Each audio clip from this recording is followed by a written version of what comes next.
Cowling with Film Independent, and welcome to the 2024 Directors Close-Up.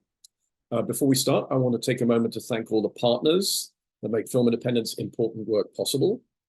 Thank you to this year's incredible supporters of the Directors Close-Up, the Directors Guild of America, SAG Indie, and IMDb Pro. And thank you also to our 2024 Film Independent Spirit Awards supporters, principal partners IMDb Pro and Lavazza Coffee, and official partners Bullet Frontier Whiskey, Fiji Water, Petite Fleur Champagne, and Stella Artois. We so appreciate your support and devotion to the independent film community. So this session, we're joined by this year's Best New Non-Scripted Series Spirit Award nominees, the doc series. And I'll do this in alphabetical by show title. So first up, from Deadlocked, How America Shaped the Supreme Court, we have Dawn Porter, executive producer and director. Hey, Dawn. How are you doing? Great. How are you? Nice to see you. Where are you joining us from? Joining from Harlem, New York. Oh, great. Thanks for staying up late. And you're joined by one of your subjects, right? Amanda Hollis-Brusky, who's professor, chair of politics at Pomona College. Hey, Amanda. Hi, Paul. Thanks for joining us. Are you in Pomona? Claremont, right next to Pomona. Okay. So, wow, thank you for joining us. Next up, from Dear Mama, writer, director Alan Hughes. Hey, Alan, great to see you. You are muted right now. I said, thanks, Paul. I'm also in Claremont, California.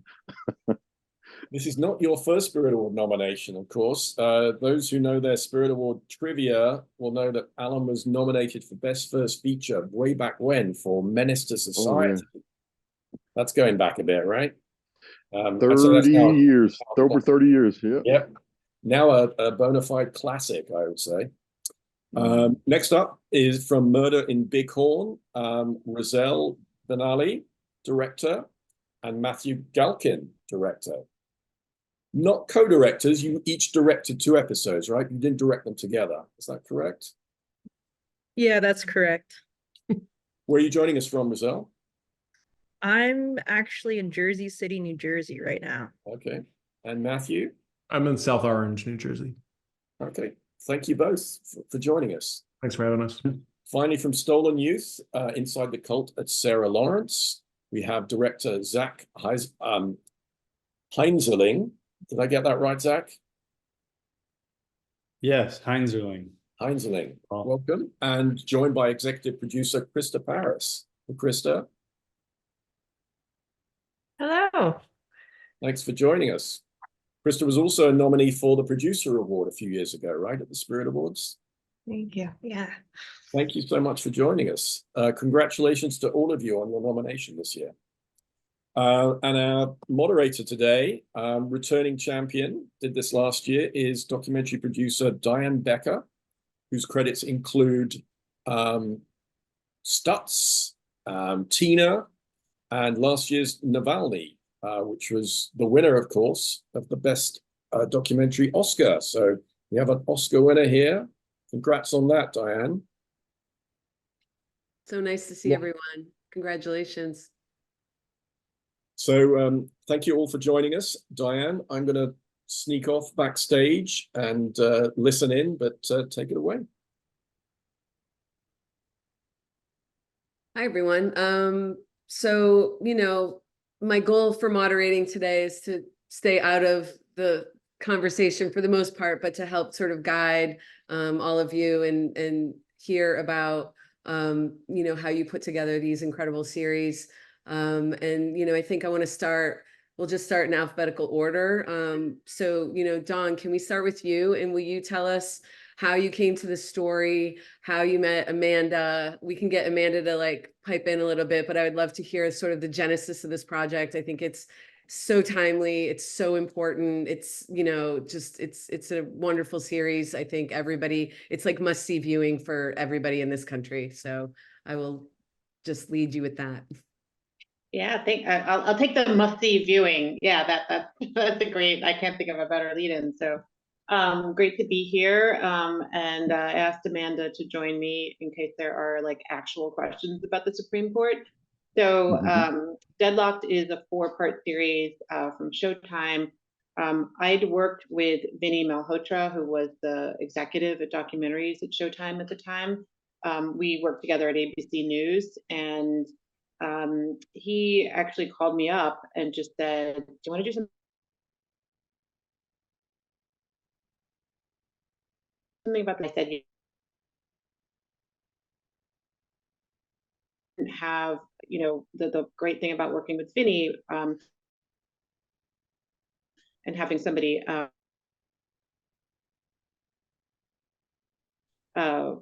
kind of the need in our world of independent filmmaking, of the need to give some creative freedom to figure it out. So I tried to make the series I wanted to see, which is, how did we get here? How did we get to the place where we have this extremely conservative court? And my background is in law. I love the court. I had loved the court. The court was really important for Black people for a very long time. And so I thought it would be useful for people. So it's a series that's like, we're not doing fancy tricks, we're not doing bells and whistles, we're just like, here's what happened. And so then I kind of set about with our spectacular producers. It's 4 hours. We just looked for who are the preeminent experts on the court, reporters, lawyers, professors. And so over the course of 4 hours, and we also worked really hard to have a range of people in different political camps. So this is not trying to speak to the converted. This is, we have somebody from the Reagan Justice Department. We have Ted Olson, who, represented former President Bush. So it really is an effort to have a, kind of actual march through what happened. So we start in the 1950s with Thurgood Marshall and that Warren Court, and we go to today, to the appointment of the current justices. That's my dog. I'm so sorry. No, that's great. And I just want to, say too, it's so, I've worked with Vinny and worked with Showtime, and we're just in this moment where Showtime isn't doing this anymore in this work. And I think, we're at a very critical moment in our field where we're losing places to make content like this and to tell these sort of stories. So I think it's, this is just another more extraordinary thing about Deadlocked and why people need to see it, because we need to keep supporting this kind of work and these kind of stories that are just so important for the public to see. And in conjunction with that, like, Amanda, can you talk about how you came to the project and your involvement with it and so on and so forth? Yeah, sure. So I am a professor, I'm a scholar, and I happen to have written way back, started a project on a little known organization at the time called the Federalist Society when I was a wee grad student in my 20s, and started kind of digging and investigating about this organization that seemed to be growing, seemed to have some kind of influence, but no one could really quite point to how this Federalist Society organization was influencing judicial nominations, judicial appointments, and the conservative direction of constitutional law. And so as a graduate student, I became very interested in this. And I interviewed a number of Federalist Society members. I interviewed all the founders. And I wrote a book called Ideas with Consequences, The Federalist Society and the Conservative Counter-Revolution. Came out in 2015.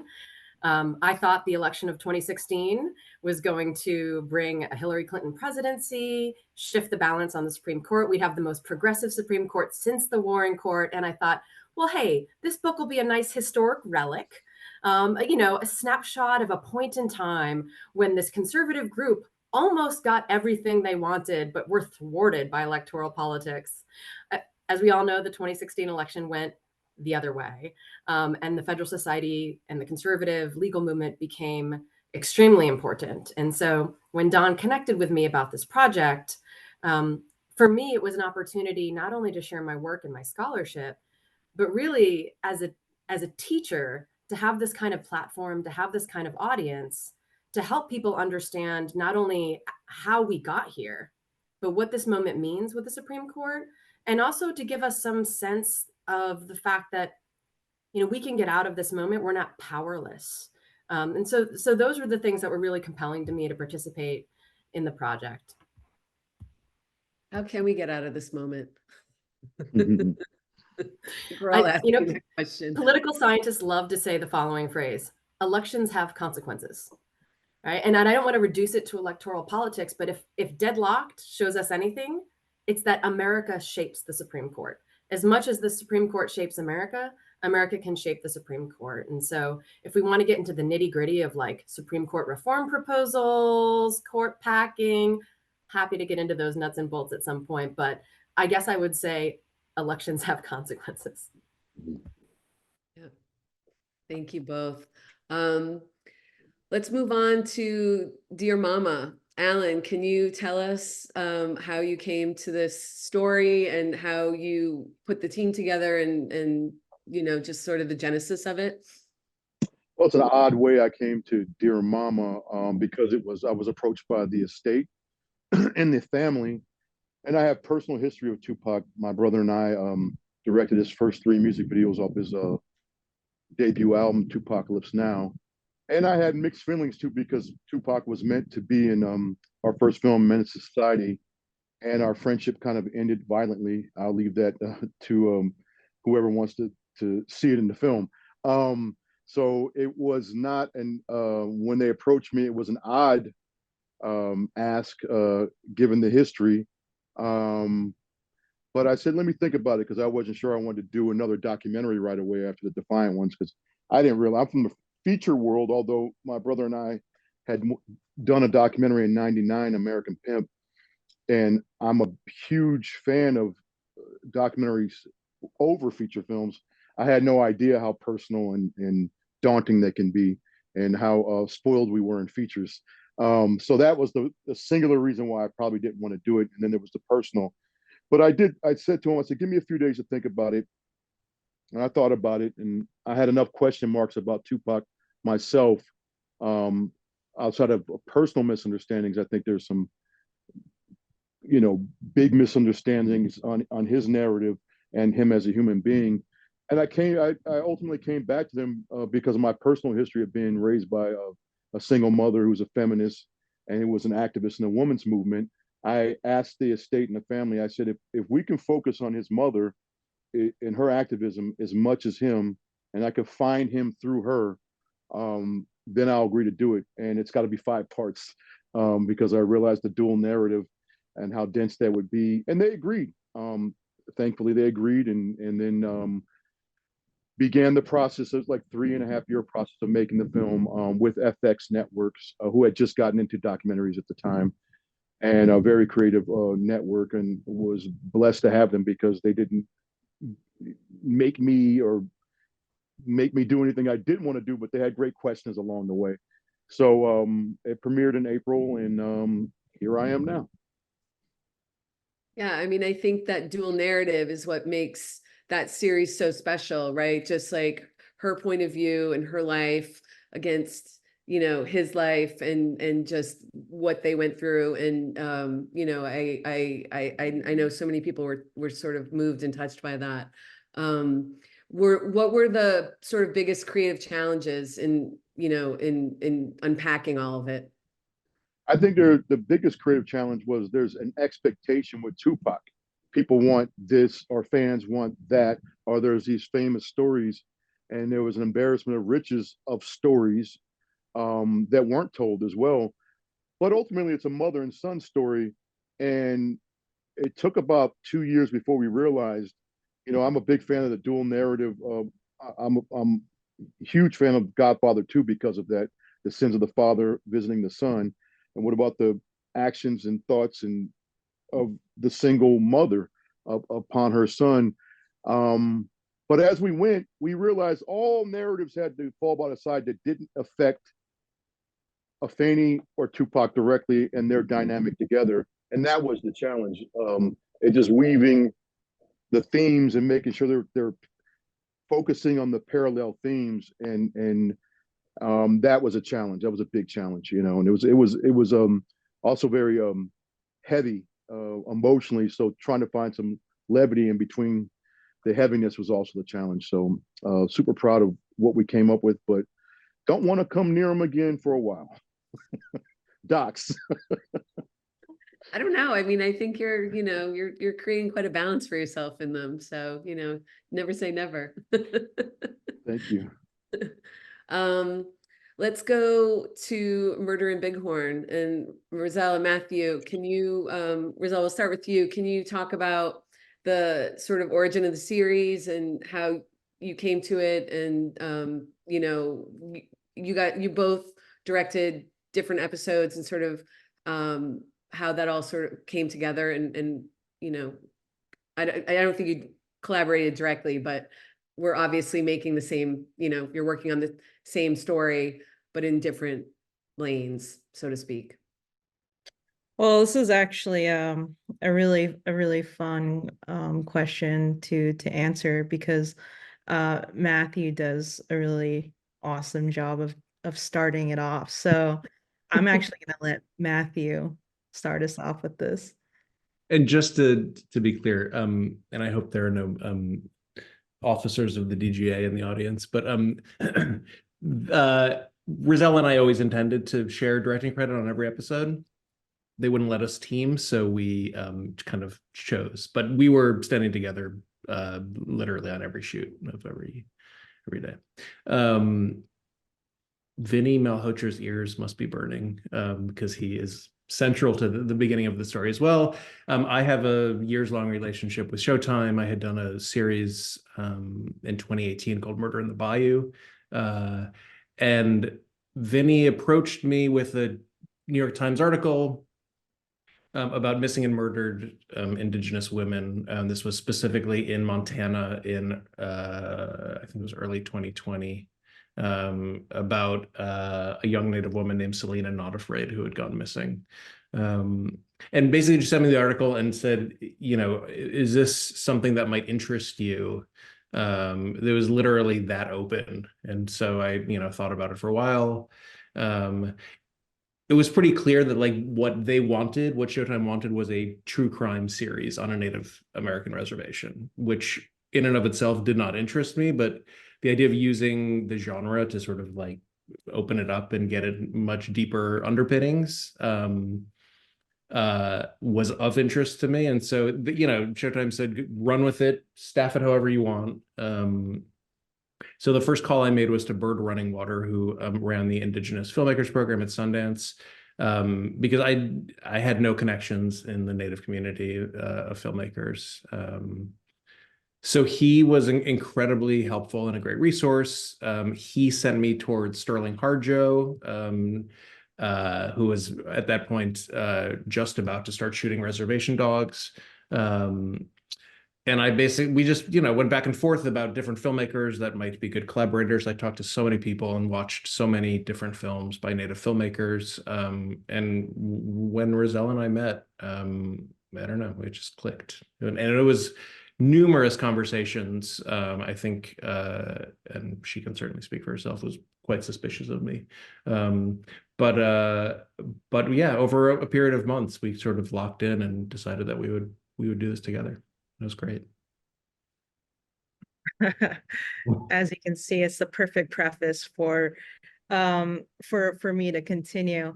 Sterling texts me really early in the morning, and by this, it's like, I call him grandson, don't ask why, but it's like, grandson, what do you want? It's too early in the morning. And he says, hey, can you hop on the phone real quick? And so basically he calls me and asks if I would be interested in working with some white guy on an MMIW doc. And for those who don't know what MMIW stands for, it's Missing and Murdered Indigenous Women. It's an acronym that is basically a movement of that came out of necessity of many of our communities rallying and crying for justice to a crisis that's been happening and occurring for generations upon generations since the first colonizer stepped on foot stepped onto this land, I should say. And so he was very, very short about it. And he said, you know, I normally don't, I like to, you know, he's like, I normally don't do this, but he's like, I feel like this guy, you know, I think you should hear him out. He sounds kind of genuine. And of course, me early in the morning before my coffee, I was sort of really on the fence of talking to you know, again, dare I say, this white guy that's just sort of cold calling me about this project, which is very sensitive to many of us, and it's actually very personal to me. So after numerous conversations, getting to know Matthew, um, I had to think very deeply. As a Native woman, I'm Oglala, Lakota, and Dene. My mom is from the Pine Ridge Indian Reservation, and my father's from the Navajo Nation in Arizona. This particular topic matter, um, you know, it hit the thought of doing it hit very differently and very deeply with me. And I've it's weird because as an Indigenous person, as like a filmmaker, at the time I was a grad student at NYU and their grad film program, and I had to think deeply about it because I didn't want to jump on it right away. First of all, Native folks on the reservation have a long history with media coming in and exploiting stories and extracting stories, and then on the other hand, Native filmmakers are often sought out to authenticate stories and not really have them be part of the process and be part of the storytelling aspect as like a full true creative. And so there are a lot of reasons as to why I was hesitant super early on, and also protective, you know, like um I didn't want to get looped in with a group of people that weren't going to do our communities right, and especially the families of victims who have already suffered so much.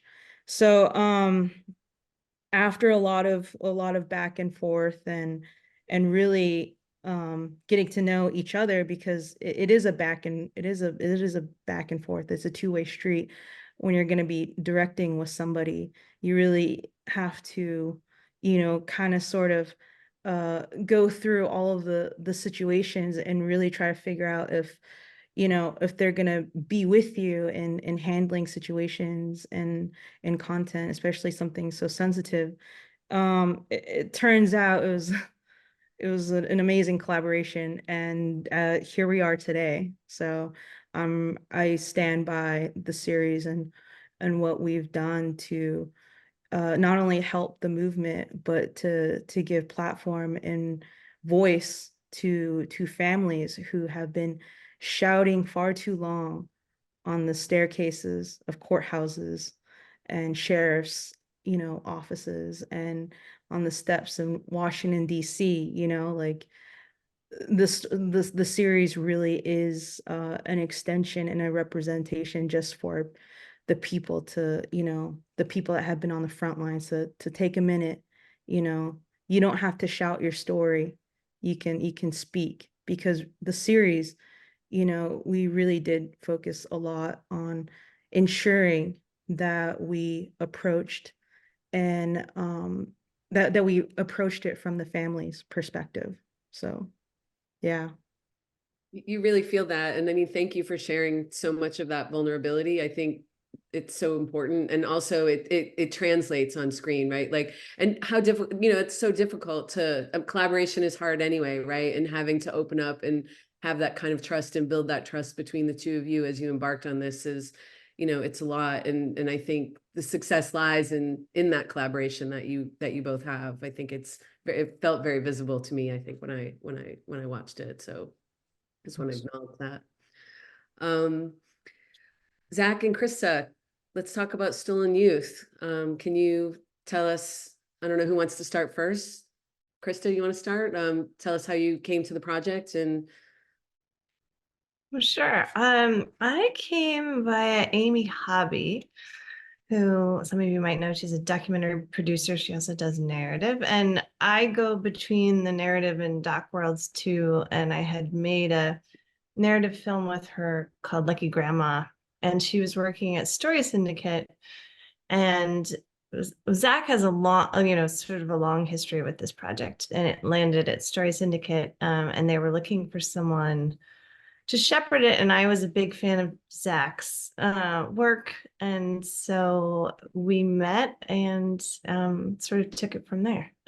We had a period of development. It was originally a feature, and then it grew into a series. And it was one of those projects where, and this happens, I think, commonly in the documentary world, but where the story was unfolding as we were making it. So I think I would say one of the challenges maybe we can circle back to. But anyway, I'll hand the mic off to Zach. Yeah, thank you. I'll say it's really cool to be on a panel with these people that I admire, and hearing the stories of the connections to the subject just reminds me of how personal these projects are. And in our project, I think it started out that I didn't have much connection to the subject matter, but sort of developed a connection to it as it was unfolding. But basically, I was approached by one of the survivors of Larry Ray in 2019 after the article came out in the New York Magazine, and Daniel Levin was basically looking for someone to help tell this story, felt a massive kind of responsibility to tell the story in a response in a way in which the other survivors would be able to see themselves in an honest way. And the subject matter deals with manipulation of all sorts, but primarily someone exploiting the lives and stories of these young adults. And so when you think about making a documentary and essentially narrativizing somebody's life, you're walking on the ground of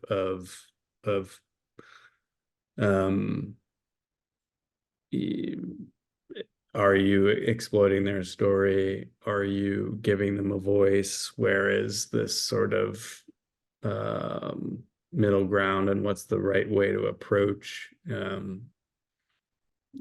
starting a project like that? So it was a bit intimidating at the beginning, but Daniel and I, kind of led by his kind of ethos of doing this to help some of the survivors that were still in this cult, and sort of showing a version of reality that they may see as more honest than the version that Larry was convincing them of. It seemed there was a real purpose behind doing this project outside of educating the public. The article certainly educated the public on what Larry was doing and led to an indictment and eventually him being placed in jail. But there was sort of this other aspect of this project that was, could we actually serve as a method of releasing individuals from this kind of mental prison? Could we help other people who found themselves in analogous situations and cult-like situations and domestic abuse situations that could see themselves in these survivors and kind of help them in their own situations to find answers, and also educating the public on the sort of difficult, complex notions of what is mind control and what is a cult, and these kind of esoteric terms that in culture have been kind of canonized in a almost salacious way. It feels like if you're in a cult, you're somehow this eccentric, vulnerable outsider. And I think a big part of our goal was to kind of normalize this experience and show how this could really happen to anyone. And by showing a group of highly educated, brilliant, diverse university students, and how they were kind of methodically manipulated by someone well trained in this science, I think it sort of opened up people's eyes to the fact that this is more commonplace than we imagine, and it can happen to anyone, and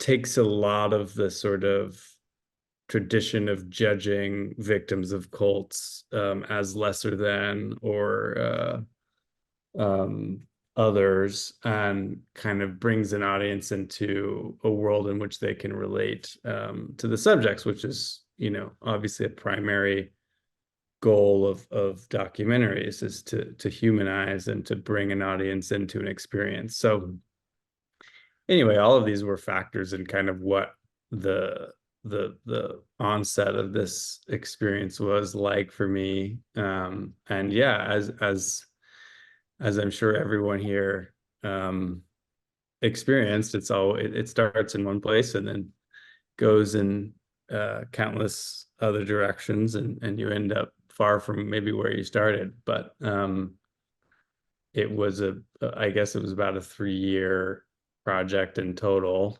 And yeah, I don't think we imagined where it would end up, but I think that was a partial answer to your question, but I'm happy to. No, it's a great talk about more start. And in many specifics. ways, it's a great sort of segue for me to circle back around with everybody and kind of, go back to you, Dawn, and Amanda, in terms of like, what were the sort of big narrative challenges or creative challenges you faced? And, what was was there like a big revelation along the making of this that you maybe weren't expecting, or that revealed itself as you unpacked the series? The huge challenge, which I totally agree with Zach, that it just like started one place and then it was just like, whoa, where are we going here? What are we doing here? Whoosh. But the biggest challenge was, I'm a lawyer, and so like I felt like I knew a lot about the Supreme Court, and so trying to put myself in the position of people who may have just started paying attention, and figuring out like, how do we grab people with something that is, at least for some of the buyers, not always like what they want. They don't want like a history lesson, which is what I felt like people needed. So that was one challenge. And then there's a lot of cases. And I had these great reporters, working with me, and the producers, and they were just like, well, you can't leave out XYZ case. And I was like, women, we just, well, it's the history of the United States. So we got to find a frame. So it took a very long time. And then, kind of, I'm sure Matthew and Marcel will, I don't know if you appreciate this or if this happened to you, but Showtime went out of, they closed down in the middle of our doing it. And Vinny and Zoe were trying heroically to be helpful, but we didn't really know what was happening. So a huge thing that happened is I felt like this has to be accurate. I can't give people who have a particular political philosophy ammunition. And if we get something wrong, like, we're fucked. So like in the middle of it with no network and a really massive thing, one of the things I did, which is why I actually asked Amanda to come on, is something that we don't do normally, which is I was like, okay, professors, can you watch this? Usually we do not give our subject the film until we're like, it's picture lock. We might have specific factual questions, but you don't want to be in a position where you're editorial, giving over role to your subject, because, Alan's saying they have their own opinions about what of your life may not be the story that's actually completely accurate.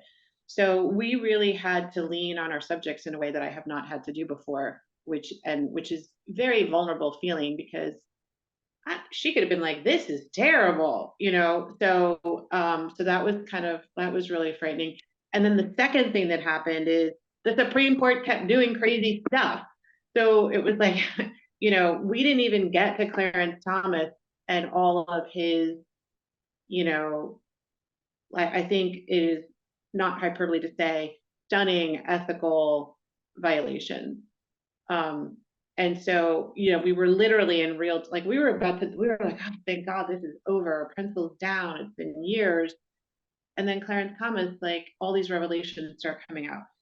So the where to start was really hard, and the where to end was really hard. The middle two kind of flowed very easily. We wanted people to understand how Roe v. Wade happened, that it was 7-2. It was not actually that controversial when it happened. We wanted people to start to understand the gradual rightward shift, but that it started much earlier than people believe. Nixon had 4 appointees to the court. So this didn't happen this year. It happened, there's this gradual, anyway. So all of those were difficulties in putting it together. And, we could obviously keep going. When did Showtime, when did that did that happen in the middle of it, or was that kind of towards the end, or were you already shot and in post? Or we were so a lot of the series is archival, and that was really important, because we are in an age where people don't believe what you say, and everyone has spin, and while I'm certainly a fan of MSNBC, and like, the networks have gone to their corners. And once upon a time you had straight journalism, and you don't have that anymore. So people don't believe what you see. And I really wanted to be able to have some prayer of reaching that open middle of people who might be actually interested in fact. I make no pretense to being agnostic. I certainly have a more liberal bent, but I am also a journalist, and I am also, like, interested in the truth. So so we have a lot of archive. So I wanted people to see for themselves. You see Mitch McConnell say, we are going to not confirm any Democratic nominees. He says that years ago. Amanda could probably tell you, like, the day and the time. So so yeah. And then Showtime was, I think, I don't know now, but, like, they were unusually quiet. And then I realized at some point, like, oh, we're probably going to have to do more than we would normally. And I give them a lot of credit for being really professional during what must have been really difficult time for them. Amanda, what was that like, looking at those cuts and sort of, giving Dawn feedback? And was there anything surprising you learned about the process in doing that? So the episode that Dawn first screened for me, she came out to Claremont. As I mentioned, her son is at Claremont McKenna. I'm at Pomona College, so the Claremont colleges. And it was just a wonderful opportunity to screen that raw cut. But it was the final episode in the series. And that basically goes from, leading up to the 2016 election through, halfway through 2020, and the ends with the nomination of Ketanji Brown Jackson on a somewhat hopeful note. But sitting through that footage was very traumatizing in a way that I didn't expect, right? I expected to be a neutral expert. I was going to just sort of observe, think about how I might use this in class, point out critical this. I really think that was well done. And sitting there in the audience and rewatching sort of the lead up to the 2016 election, then the 2016 election, everything that happened after that, the nominations of Neil Gorsuch, right? Nomination of Brett Kavanaugh, deeply traumatic, and viscerally so for me and for many of us. And then the death of Ruth Bader Ginsburg and Amy Coney Barrett being shoved through within a matter of weeks. And then, Don has some great footage in there about, the Muslim ban, all of the things that were happening from 2016 to 2020. And so for me, I think that was the most surprising element of it, was just how viscerally I reacted to kind of reliving. And as Don said, a lot of it is archival. A lot of it is the same news footage and the same clips you saw in the media, but having it put together in a way that was really dramatic. And I think, importantly so, it needs to feel dramatic. But it was something that was really, I didn't expect when I sat down to watch that film. And I think the audience will feel that too. Yeah, you do for sure. Yeah. Thanks for sharing that. Alan, let's talk about Dear Mama again. Can you walk us through any sort of unusual challenges or surprises or threads that you encountered along the way? I think the unusual challenges, some of the people that didn't want to go on camera, and some of the revelations in the family on the Black Panther side as well. This thing with Tupac being murdered in September of 1996. I get him and Biggie, whatever. It took a while for his family and friends to come to terms with it and be able to talk about it. And some of those people still are shook by it and don't want to talk about it. So that was a constant challenge of almost getting some people and not getting people, some people not being ready. And then I think the biggest challenge was, like any icon, whether it's Elvis or whoever, when someone dies that sudden, there's factions of family that are over here, over there, friends. Like, not everyone's on the same page. And friends, there are people like that went to Disneyland with Tupac one day and are writing a book about it. There's all that type of stuff. So, everyone's not on the same page like you think they would be, because he died when he was 25, and much like Prince, even though Prince was 57, there's no will, there's no cohesion, there's no nothing. So, but where we were fortunate was with the family that was intact, with the estate. We were the first filmmakers to be allowed to access the music and the acapellas and the poetry and the writings. So that was available to us. The other big challenge was there was virtually no archival or images on Afeni coming in.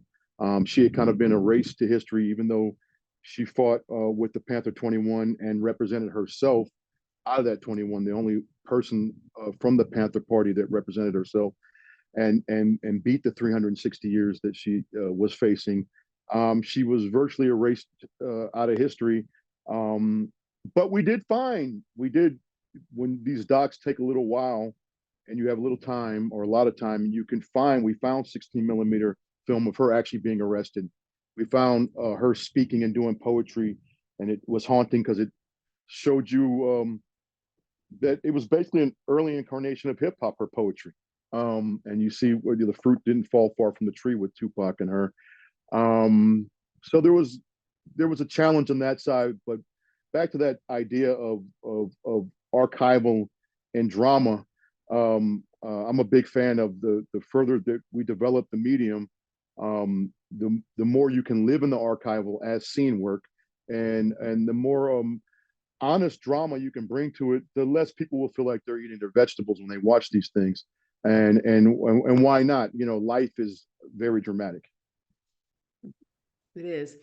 So did you work with an archive producer that helped source those hard to find stuff, or did that just take a process of elimination over X period of months? Or Yeah, several archival producers, and sometimes you're working with some that are more used to like the news docs, and they're not digging hard enough, so you have to move on and do it and partner with someone that's going to make it their life's work, because in order to find those things that are going to strike a chord in the narrative, they can't be, for lack of a better word, stock, right? They have to be somewhat emotive and emotional, and you have to, even the photos, like so yeah, we work with several archival producers along the way.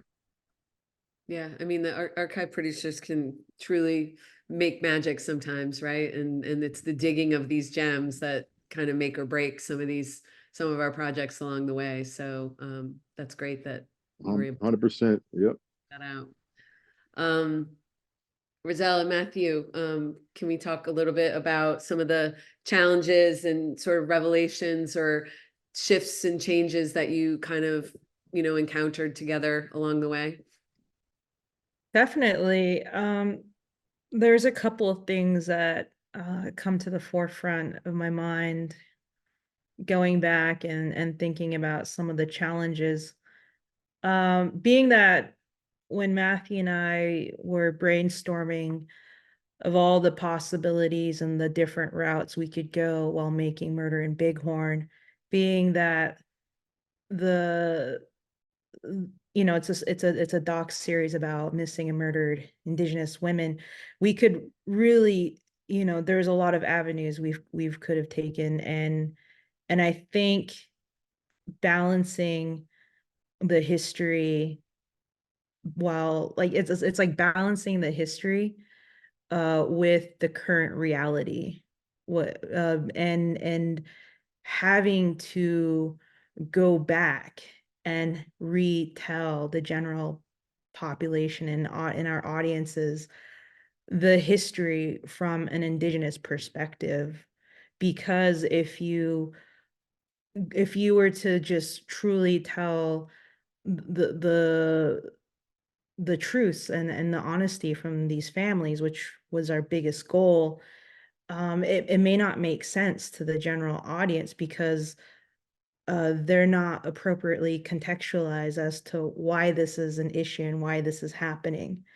And I think some of the biggest challenges arose not only while we were shooting and talking to different families, but then having to constantly think about, like, well, if we talk about this, if we talk about addiction and abuse, we're going to have to talk about why addiction and abuse is so prevalent in Indigenous communities, and why, the healthcare system, doesn't help families, and like, and you really have to go back and like set that up, and it's really finding that balance. But another thing that really comes to the forefront of a specific challenge for me personally, we interviewed a lot of families, actually, because unfortunately a lot of Indigenous folks have a history with a loved one going missing, or being found deceased under mysterious circumstances, and I constantly, I had to kind of wrangle with my own personal emotions of can we fit this person's story into the doc series, and if not, how do we tell them, because at the end of it, it's about, like I said before, and I'll say it again, it's about giving voice to communities that have been systemically made to feel voiceless. And it's super important, for me to do right, by a lot of these families and these folks, because when I look at them, it's like I'm looking at my own auntie or my own cousin, and it's rare for our communities to have people in media, to have filmmakers of the community and go back into those communities and make a project on this caliber, that's on the platform that Showtime has gave us, and to have our big Sundance Film Festival premiere last year.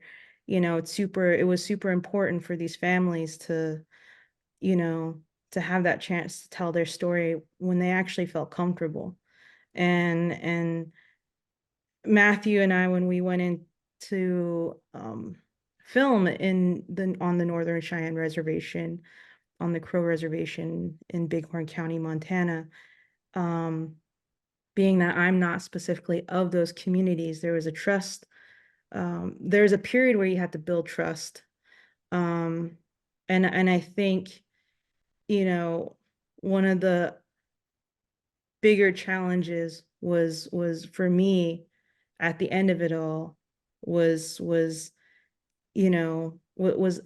that guilt, I think, at the end of the day, when we've talked to so many people, but just trying to contextualize so many stories into so little time, because 3 episodes actually isn't that long.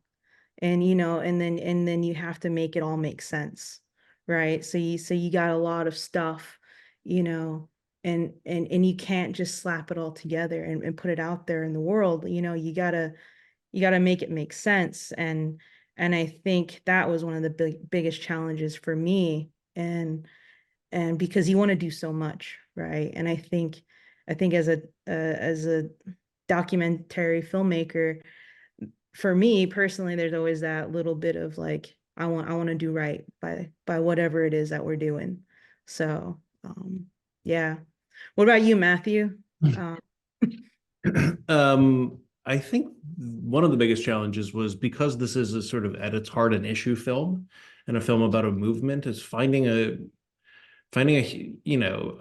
sort of a human through line, because we knew that on one hand we have all of the historical context, on the other hand this is a sort of forward moving narrative that is in a lot of ways plot driven, and so figuring out what that engine could be while sort of moving the series forward and backwards at the same time.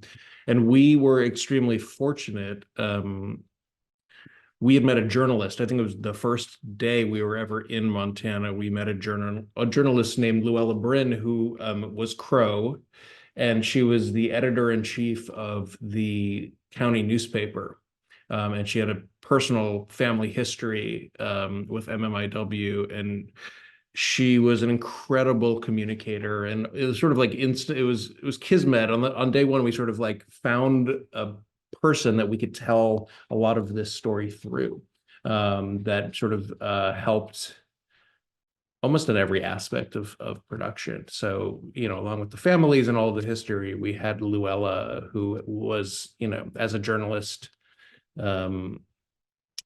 she was insightful, and she is of the community and just helped us. So yeah, for me, the biggest challenge was just finding the sort of human face of what the series could be, and we were lucky enough to find it. And in terms of just circling back to the 3 episode and sort of making some of those decisions, how did the two of you go about sort of figuring that out? Like, did you have any markers, or you just kind of looked at all the stories you had and you were like, look, this is how we're going to focus and direct this in terms of the overall arc of the series? We had cork boards and index cards that we'd done storyboards before we ever went out to shoot. Obviously everything changes. throughout the process. So, you know, we sort of cut the cases first, just to know that that was working, and moving forward and tracked and made sense. And all of the historical context was sort of built around the cases. And as Roselle said, that was the real trick in the edit, was to find the balance.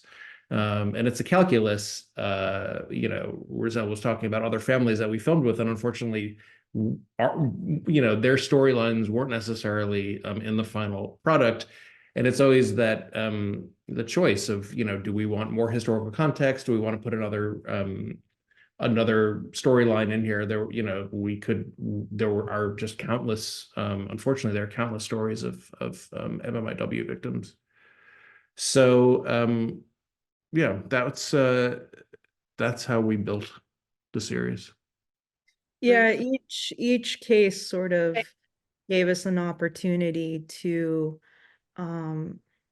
talk about a different historical aspect that kind of sort of sets up the particulars of the cases. And at one point we talk about boarding school, residential schools. Another point we talk about addiction and so on and so forth, and it was really difficult to choose how much history we were going to include and how we were going to sparse it out throughout the episodes, because we're not making a Nat Geo doc or Discovery, History Channel doc, my bad, History Channel doc about, the history of Native peoples, but you can't not talk about our current day issues without talking about the history of it, just, and being that Murder in Bighorn, it was supposed to be a true crime series. It's really hard for me to even say that it's such, because with the true crime series, there's several murders, and then it all leads back to one big killer. Who's the murderer? With Murder in Bighorn, it's not that.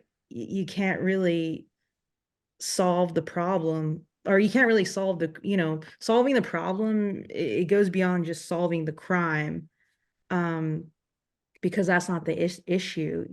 Colonization, the history of our people is why we have so many cases of missing and murdered Indigenous women.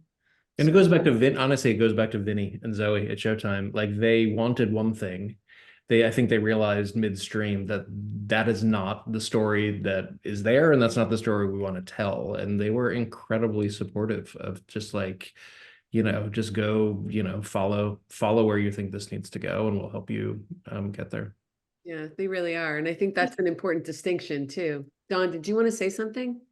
Yeah, I did. I think what Roselle and Matthew and actually Alan are talking about is something that happens very frequently in the making of these stories when you approach it as a filmmaker, which is the stories stay with you. They come into your body and into your mind, and you start to feel this, which we should. We shouldn't run from that, as hard as it is. You feel this empathy and this need to do right by your subject, or the people who aren't going to be your subject. And so, like, over the years, what I've come to is just kind of the acceptance that I'm going to be really sad. I'm going to be really affected. And I need to, the way that I can contribute to the cause is to do right by the film. And so, as much as I love XYZ person, if their story isn't strong enough to hold an audience, then that feels kind of cold, but actually it's what is the most helpful thing that we can do. So I'm glad you're talking about the pain of experiencing these stories. And then what I try and do is figure out, I have to go back to them and say, some version of, this is not that we don't think your story is important. I didn't have enough tools or, some way of making sure they know it's not them. it's not that we don't love your person who was murdered. It's that the film evolved in a certain way, or something that we have to face that. So, but I just appreciate you bringing up, like, these are hard. You know, we're not doing reality television. We're not going in with a 12-week. You feel it, and that's what I think makes all of these really special. Is that I think you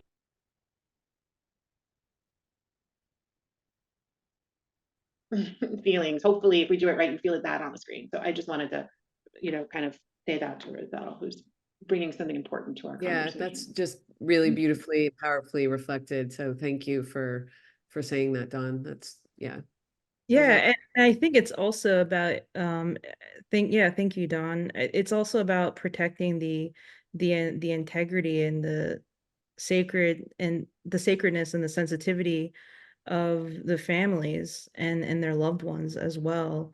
I think embarking on this project before, it's really difficult to separate yourself, especially, my brother's best friend was found in Flagstaff, Arizona, a young Dene woman. We don't know how she was, how she died. And there are several folks that think she was murdered, and including my own brother. And my own cousin was found on, in the streets of Gallup.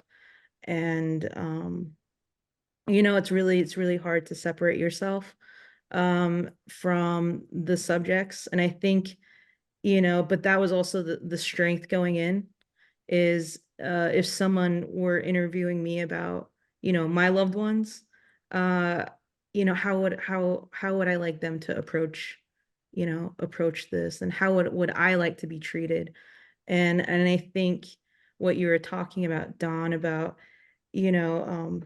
these stories becoming you, but it's, for me, is like, this is my story as well, along with Luella Bryn's, along with, all of the families. And at a certain point, you really have to sort of go beyond that catharsis, and like what you said, protect the integrity of these families. And I think that that's all in alignment through what ethical storytelling is, and how we want to do right by our subjects, and by the stories, and by the people. And I liked what Zach said earlier about humanizing, folks. But for Indigenous folks, it's like we've been considered like subhuman, throughout the beginnings of written history. And it's like we are now in an age where we have to sort of correct that. And we're faced with all these issues, and having to bring light to this hard subject matter that even a lot of our own community members, they don't like talking about. But like, how is anything ever going to change if you don't bring light to the things that we don't like to talk about? So I have no idea where I'm going with this, but if no, anyone it's great. No, it's yeah. great. And in many ways, I think it's a good, Krista and Zach, I want to let you have a chance to kind of talk a little bit further about that and talk about some of your challenges. And I know for you, you would also mention that it was initially going to be a feature, and then it became more of a series. And I just wanted you to like pull that thread a little bit for us, and let us know how that happened. Well, firstly, Roselle, thank you for sharing those really personal stories. I would say, sort of building off of what Roselle and Dawn were saying, the one guiding force, I think, for our whole team, as Zach sort of spoke to earlier, was that we wanted our series to be very survivor-centric. So we had that as kind of an editing principle, because it would be easy for someone like Larry Ray, who's such a monster, to kind of eat up the whole series. And so we made a choice to make something that was giving voice to these people whose stories had been rewritten. So that was helpful as like a sort of a, something we were looking at in each piece of footage. I would say the challenge, Zach did a day of filming with Larry. It was like a 6-hour day. He can speak to Larry holding forth. And then Larry was arrested. And one of the practical things was Larry's trial, in addition to the fact that, you were dealing with these people who were so freshly processing this experience and all the ethical dimensions to that. Larry's trial kept getting pushed. And we had some of the archival that came out of the trial, but there was a lot of archival that came out of the trial, much of which we didn't use. We didn't want to make it, we wanted to make sure that the gravity of what he did came through, but we did not want to use it for shock value beyond like understanding sort of his monstrosity. And then there were also, Santos and Yalitza Lee didn't come forward to be interviewed until after the trial. They wanted to wait until after the trial. So we sort of had, like, if you've seen the series, I would say parts of episode 1 and parts of 2 for a long time, but we were kind of missing a lot of connective tissue. And so I think that was like sort of one of the practical challenges. And then Zach, I would say he did such an amazing job of building this trust with the Rosario family and all of the subjects. And I think that also took time to build and waxed and waned, like because these people were in such a vulnerable state in certain ways. So that was kind of like the challenge from just like, making the series point of view. I think it grew from like something that was more Sarah Lawrence centric, just something that like took us up to present day through the trial and in its aftermath. Yeah, I mean, I could add, I think with documentary, because you're essentially at the end of the day making something that is going to be on a platform and consumed by people, there is a business aspect to it because you have a budget and a timeline and you're making a product. But when you're dealing with real people and timelines that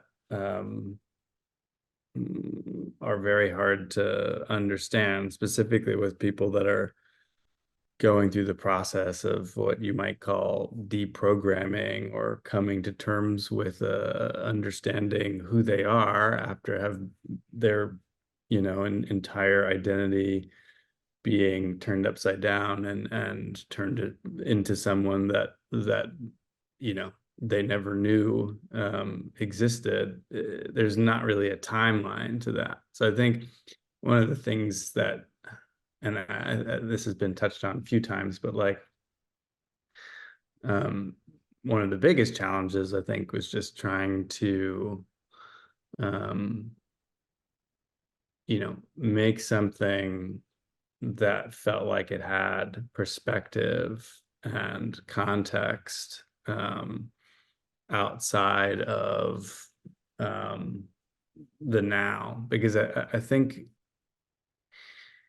especially when you're dealing with cultic situations, you have the understanding of the individual, which takes time to gain perspective on, and what motivated them to be in that situation, or what caused them to be in that situation, and what was their understanding of it, and the filmmaker's understanding of the psychology of the subject. But then you also have the filmmakers, everyone involved who's in a kind of cult-like environment while making the film, because your field of vision becomes the film and the characters and the people around you, and you become kind of almost blinded to, your very temporal understanding of a situation. And I think maybe you all have experienced this, but as Don was saying, and Rizal, like you're in it, right? And being in it, you need time to sort of gain a perspective on your own place in this relationship with subjects and victims, your own, your own mental health in dealing with conversations about abuse, your own ethical boundaries that you're creating when you are in situations in which, in our film, you're speaking to people who are going through who are retelling extremely traumatic events, and people who have just been through something traumatic and are now telling that to you in a very, from a position of vulnerability that kind of, feels almost like a therapeutic relationship, but at the same time, you're a filmmaker, we're not professional therapists. So all of this, I think, takes time to really deeply understand, and to really understand what the needs of the victims, the subjects, the people involved in the film are. And that timeline is not always, the same timeline as what has been dictated as this film should take this much time. And I think in that case, in our case, that was very much the case, because not only, as Krista said, we had an ongoing trial, but we also had victims of serious abuse processing their abuse in real time. And then we had the filmmaking team processing that abuse in real time. And all of that takes time and perspective to be able to comment on it in a responsible way, and a way in which you're seeing it, from a sort of unified, truthful and honest reality. So then, yeah, I mean, I find that is hard in a lot of films, is working with a practical timeline when what you're doing is messy and personal and oftentimes impractical. But it was certainly a big challenge with this project. Yeah. I think we all struggle with that, and especially when you're dealing with really difficult subjects too, and you're so deeply invested in it. It's a lot. And I think the conversation has been so deep and so vulnerable and so wonderful tonight that the audience is a little quiet with questions. So I'm going to ask one more question of all of you, a small sort of quick one, but what's the sort of one kind of thematic or important takeaway you want the audience to sort of feel or come away from with each one of your projects? And Don and Amanda, I'm going to start with you. I think I actually think I would like people to see that these issues are complicated and need more than a TikTok to understand. And I'm going to let Amanda talk otherwise. So I guess I would say something I've been saying to my students since the 2016 election, which would be, we were in a time of great political possibility, for better or for worse. And speaking on a panel of creatives and artists, I think that opens up space for creativity in how we think about our political life and how we think about power and who deserves it in our democracy. And I think those conversations wouldn't have happened had the system not received the shock it received in 2016. And have we not been under the rule of a Supreme Court that has veered so far to the right that people are starting to realize maybe it doesn't have to be this way.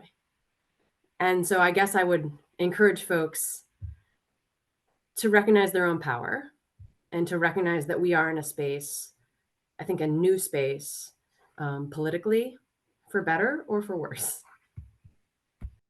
That's great. Alan? We take it off. You know, that's a tough one for me because I'm of the mind that I don't, you know, I want you to take away what you want to take away from it. But I think the thing that struck me about Afeni and Tupac, given even what Amanda just said, was just art as activism, you know, and being engaged in the process of how these laws and these things happen, and they happen to us if we don't get involved, you know.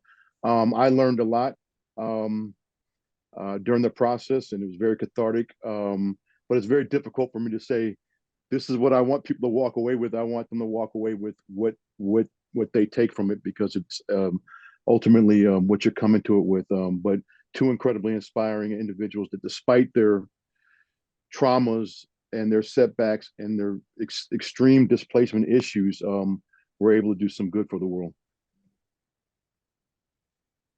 Great. Rizal? Yeah, I think with Murder in Bighorn, I think I would have to say, when you watch it, you know, don't be disappointed with, you know, the big case being solved. You know, the whole point, that's not the point. The whole point of the series is to understand why this is happening. And at the end of the day, if you're disappointed with after watching the series that, you know, there's you know, sorry, my dog is drinking water. If you're disappointed, then you know what, that's what these families feel like. You know, they haven't had justice for the loss of their loved ones, you know, and there continues to be no answers for them. So why should the audience have answer, you know, a neatly packaged answer for them as well? And I think, you know, it's frustrating. It's frustrating, and not that you know, we set out to make a series to frustrate people, but at the end of the day, you know, this is a very real issue that's been happening for over 400 years. And I think it's about time that, you know, we understand why. Matthew? To sort of echo something that Amanda had said earlier, that elections have consequences. I guess so does colonization. And you're sort of seeing it 200 years later play out in this one county in Montana. I mean, obviously multiple counties in this country and around the world, but for the purposes of our story, you know, we chose this particular place to sort of tell a story that can speak to a much larger issue. So that would be what I hope the takeaway is. Thanks. Krista?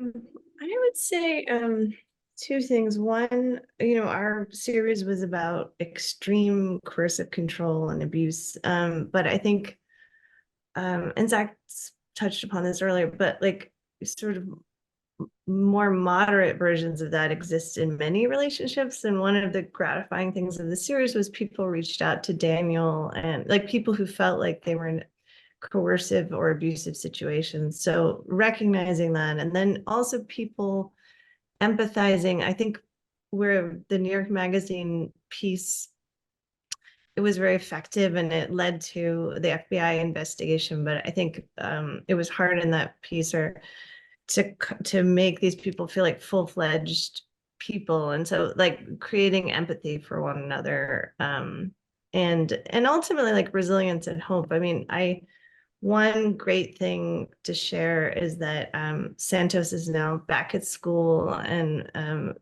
Felicia, who will be coming to the Spirit Awards, is like, doing really well. So I think I guess, sort of empathizing for one another, and then recognizing how complicated these coercive relationships can be, even if they're not on quite the extreme level that it existed with Larry Ray. Thanks. Zach? Yeah, I think that's a good, I think that's a very good statement or goal for the project. I think at its core, it was about helping people understand what these lofty concepts like gaslighting or mind control are, and people recognizing that your spouse or loved one, who is maybe, consistently half lying about aspects of your life is as abusive as or problematic or potentially abusive as things that we commonly call abuse. And I think it's, if culture can view coercive control in the same category as domestic violence, as physical abuse, as equally so in the judicial system, which doesn't really recognize coercive control as a crime. There's things called undue influence, but they're usually factors, in a crime where ultimately someone needs to be charged of sex trafficking or some violent act. But the seeds of those acts are in a much murkier water that I don't think society quite understands fully, and hopefully the series sort of puts people in the shoes of what it feels like to go through something like gaslighting, and seeing that it could look like someone encouraging you or seeming that they're helping you, and I think once these kinds of concepts that define a cult are more commonly understood or normalized, then hopefully this sort of what feels like an era of endless examples of cult stories, will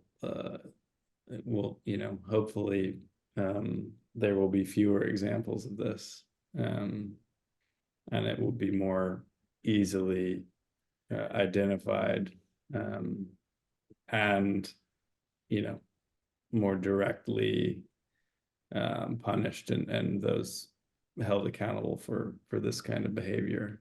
So yeah. Great, thank you. I think we're just about out of time, and I just want to say a huge amount of gratitude and thanks to all of you. I admire and respect all of you so much and your work, and each one of these series are incredible and absolute must viewing for everybody out there. And just thank you for your time and your work, your artistry, your vulnerability. This conversation, I think it was really powerful today, and I'm in deep gratitude. So thank you. Thank you. Huge congratulations. Thank you so much. Thank you.